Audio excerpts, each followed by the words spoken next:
Ever notice how life's best stories don't happen in your living room? They happen on the open road, out on the water, or parked under the stars. At Progressive, they get that you want to focus on the experience, not worry about the what-ifs. That's why they offer quality insurance designed for your ride, whether that's a boat, RV, or motorcycle. Adventure with confidence. Visit Progressive.com and see how easy it is to protect your favorite way to get away. Progressive Casualty Insurance Company and Affiliates. Not available in D.C. Prices vary based on how you buy. This podcast is sponsored by Talkspace. Last year, I went through many different life changes. I needed to take a pause and examine how I was feeling in the inside to better show up for the ones who need me to be my best version of myself. When you're navigating life's changes, Talkspace can help. Talkspace is the #1 rated online therapy, bringing you professional support from licensed therapists and psychiatry providers that you can access anytime, anywhere. Living a busy life, navigating a long-distance relationship, becoming a first-step father, Talkspace made all of those journeys possible. I could speak with my therapist in the office. I could speak with my therapist in the comfort of my home. I was never alone. Talkspace works with most major insurers, and most insured members have a $0 copay. No insurance, no problem. Now get $80 off your first month with promo code SPACE80 when you go to Talkspace.com. Match with a licensed therapist today at Talkspace.com. Save $80 with code SPACE80 at Talkspace.com. For most of us, food isn't just about fuel. It's a small part of our day where we still have some control and get a choice. But inside a prison or jail, that control and freedom to choose is taken away. You eat what's given to you at the time that it's served. This story isn't about whether people behind bars should get a choice or be served restaurant-quality meals. It's about basic human dignity and care. According to the Prison Policy Initiative, nearly 2 million people are behind bars in the U.S. at any given time. For this population, the food they're served isn't just unappetizing. It can be spoiled, overly processed, and degrading. One person who's investigated these meals is Aishatu Yusuf, Vice President of Innovation Programs at the national nonprofit Impact Justice, which led research on prison meals across America. The research that we did when we were creating the report, we found that 75% of Impact Justice, folks that Impact Justice surveyed, reported eating moldy bread or curdled milk or rotten fruit and other spoiled foods. We also had people that said to us that they were eating food that they saw in packages that said not fit for human consumption. So whereas that may not be every single prison, clearly the majority of individuals that we surveyed responded that the meals in which they were served were not food in which they wanted to eat or should be eating. Yusuf is also the co-author of the book Eating Behind Bars, Ending the Hidden Punishment of Food in Prison. Last month, the book won the prestigious James Beard Media Award in the Food Issues and Advocacy category. It's a big recognition for a title that isn't about restaurants or recipes, but about the many meals served to people most of us never see. Yusuf explains how each prison tray follows a simple set formula. Menus are built around general calorie requirements and are supposed to include basics like 1 protein, starch, and vegetable. However, on paper, a meal can meet this requirement, but still fail the person eating it. A watery pile of overly salted canned carrots may technically be on the tray, but that doesn't mean it's edible or nutrient-dense. A protein may be counted, but the rectangular patty is such low quality that it's hard to tell whether it's chicken, beef, pork, or fish. On the side is a piece of processed white bread that's starting to mold. Yusuf points out every aspect of food, from preparation to quality, can look very different depending on the correctional facility. So different prisons have different ways of doing this. Some prisons have pre-prepared meals and they come in like frozen meals and they provide those. A lot of jails have that.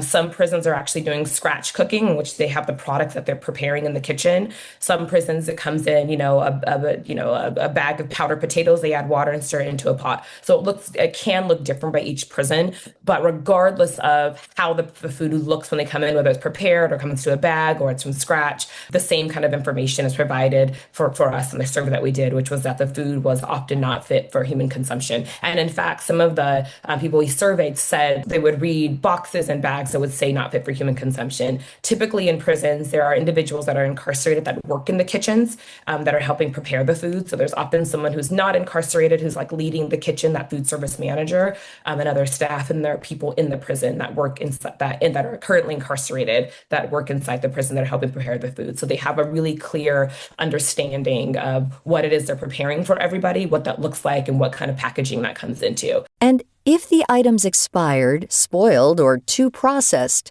there isn't always another option. Oftentimes, prisoners go hungry or decide to eat it anyways and risk getting sick. In the end, much of this comes down to money.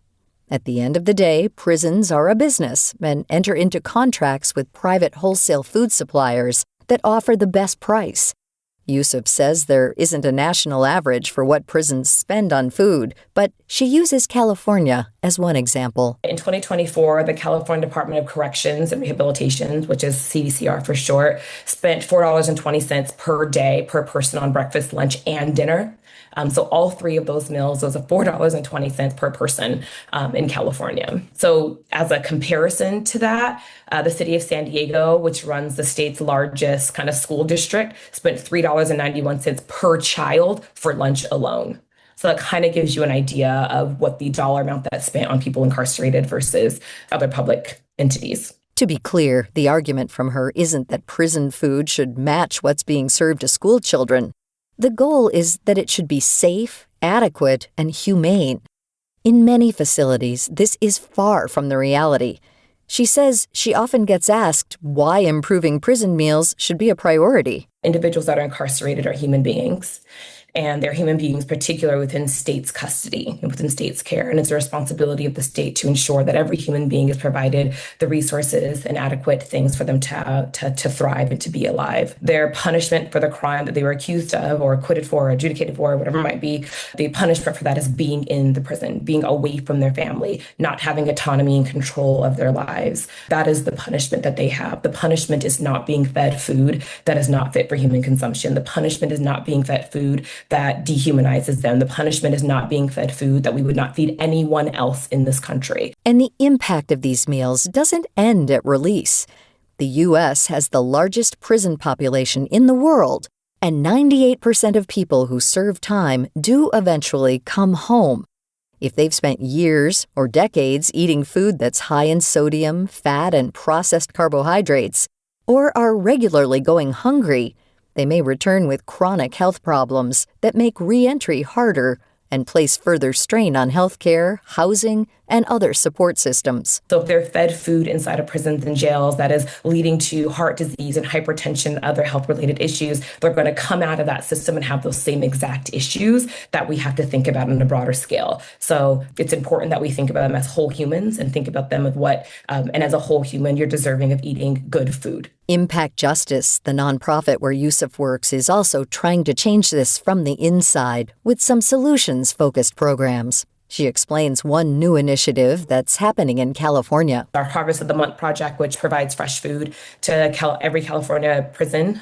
There's 31 of them. Our Growing Justice project that is building vertical farms in prisons to provide fresh food and teaching women how to grow food inside the prisons. But also there's organizations across this country that are working on other solutions to food in prison. So I would love it to be highlighted both that there's a widespread problem, but there are also areas where we're creating solution and collaboration to change what we know. A prison food tray is a small part of the system, but 3 times a day, how it looks answers a basic question. Does the system really believe in prisoner rehabilitation? You can learn more about our guest, Aishatu Yusuf, by heading to our website, viewpointsradio.org. For more behind the scenes and to support our show, follow us at Viewpoints Radio on Instagram, Facebook, and X. This segment was written and produced by our executive producer, Amirah Zaveri. Our production manager is Jay Silvers. I'm Marty Peterson. Everyone's talking about protein lately, but how do you actually get enough of it? Muscle milk. Muscle Milk has a great tasting new formula with no artificial sweeteners, flavors, or added colors. It's high-quality, complete protein designed to support healthy muscles with fewer ingredients than the previous formula and 26 to 42 grams of protein. For when you're stuck in meetings or need a post-workout recovery. Available in chocolate, vanilla cream, cookies and cream, and strawberries and cream. Try the new great-tasting Muscle Milk today. Available in stores nationwide. Muscle Milk. Protein for all. The In Good Health podcast gives listeners the latest news on what's trending in health, science, technology, and more, featuring medical experts who break down complex topics in a way that's easy to understand. The mice that ate the salmon that had been fed the soybean meal diet got obese, so it's not just what you eat, but it's what the thing you eat has eaten that's important. The In Good Health podcast, available wherever you find your favorite podcast and at ingoodhealthpodcast.org.